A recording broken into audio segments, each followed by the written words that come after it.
kitu kinachofanyika kinatufundisha kwamba hizi ni nyakati za mwisho. Si nyakati za kulala usingizi, si nyakati za kusaulishwa na manabii wa uongo na elimu za uongo, bali ni nyakati za kuamka katika usingizi. Wathesalonike sura ya 5.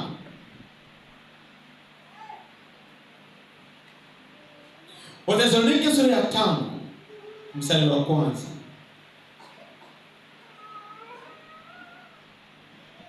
Wathesalonike sura ya 5, Wathesalonike wa kwanza sura ya 5, maandiko yanasema,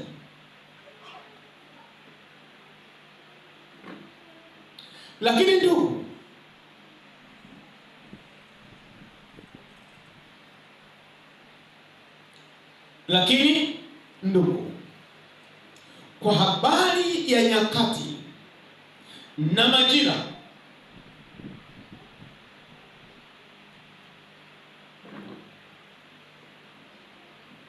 hamna nini?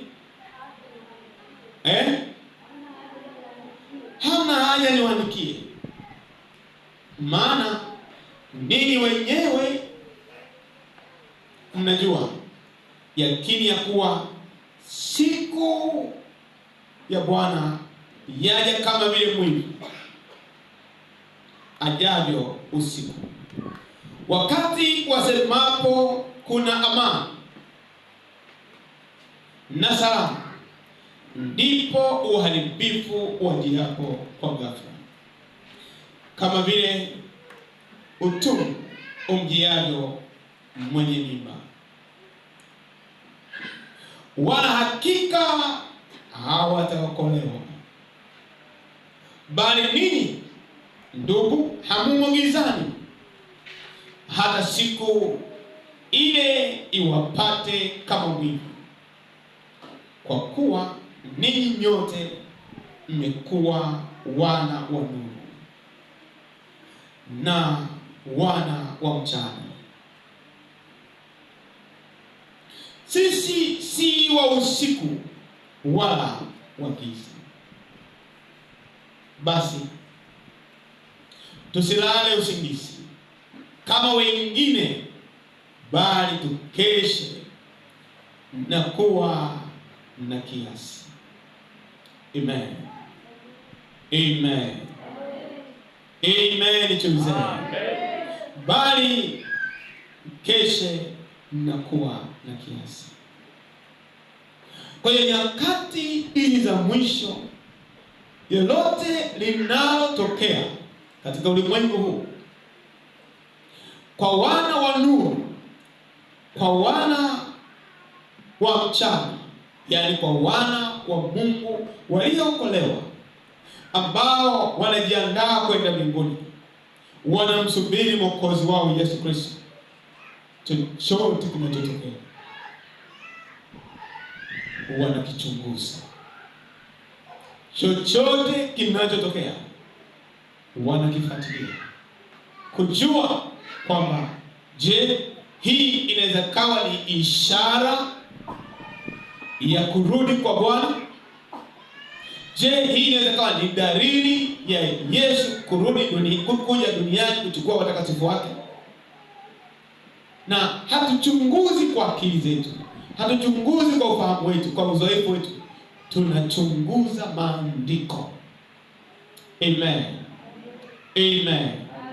Kwa hiyo tunapogundua hizi ni nyakati za mwisho, na haya yanatokea ni kwa sababu ni maandalizi ya Yesu kuja duniani. Sasa wana wa Mungu tunahimizwa, tunapaswa kuwa wakeshaji wa kiroho na si walalaji wa usingizi wa kiroho. Amen. Hallelujah. Kwa hiyo ni hatua ya kwanza.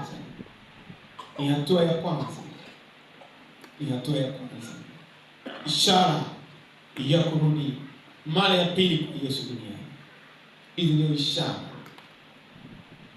Hizi ni ishara. 3, Ya pili, hatua ya pili, kuanguka kwa makuhani ni ishara ya kurudi kwa Yesu duniani mara ya pili. Ni ishara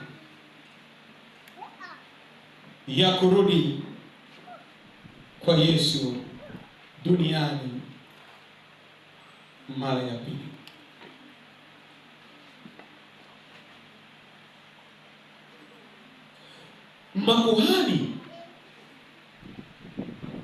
Makuhani ni wachungaji.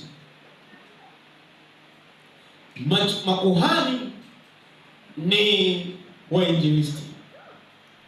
Makuhani ni manabii na mitume.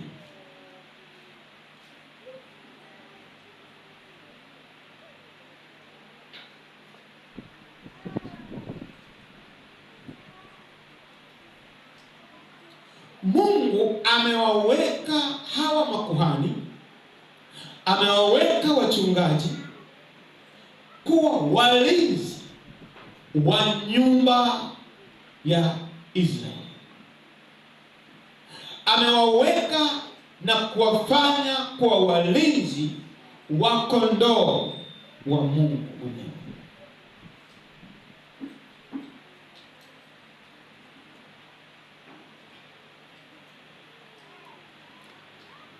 Kwa hiyo usalama wa wana wa Mungu, usalama wa wanaume, wa vijana, wa wababa, wa wamama, wa wasichana uko mikononi mwa mitume, manabii, walimu, wachungaji na wainjilisti.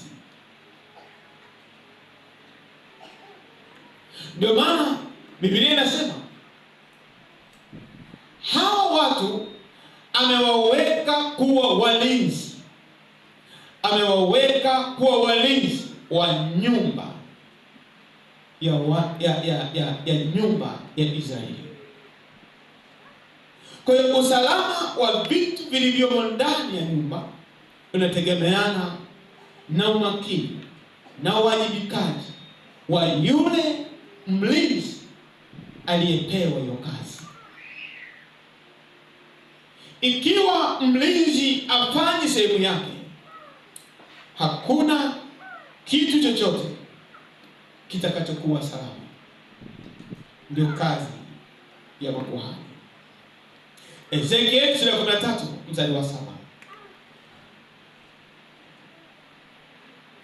Ezekiel sura ya 3 mstari wa 17.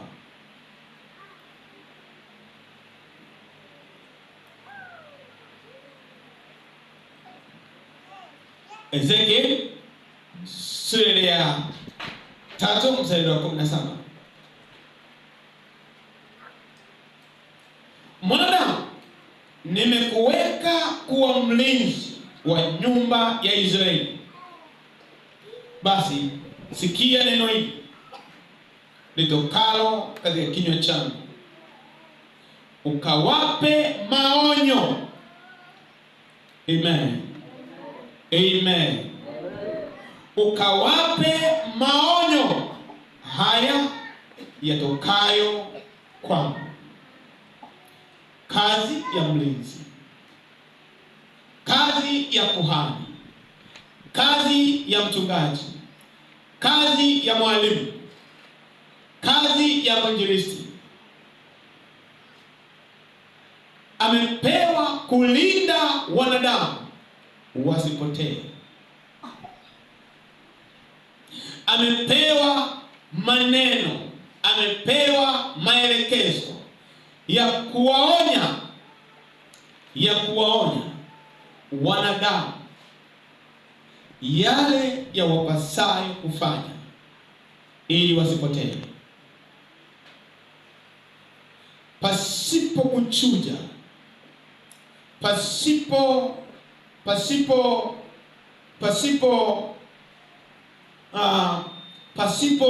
kuangalia uso wa mtu, pasipo kuhubiri au kufundisha kwa maslahi ya matumbo yao. Wamepewa kazi ya kuwa mlinzi, ndugu zangu.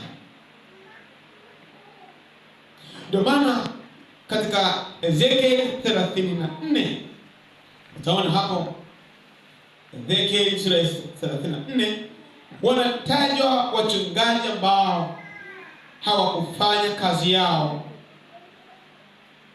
hawakuwajibika sawa sawa na kazi yao inavyowataka. Mungu anasema nitawaachisha kazi yao, nitawaachisha kazi yao, nitawaachisha kazi yao. Ezekiel 34, Ezekiel 34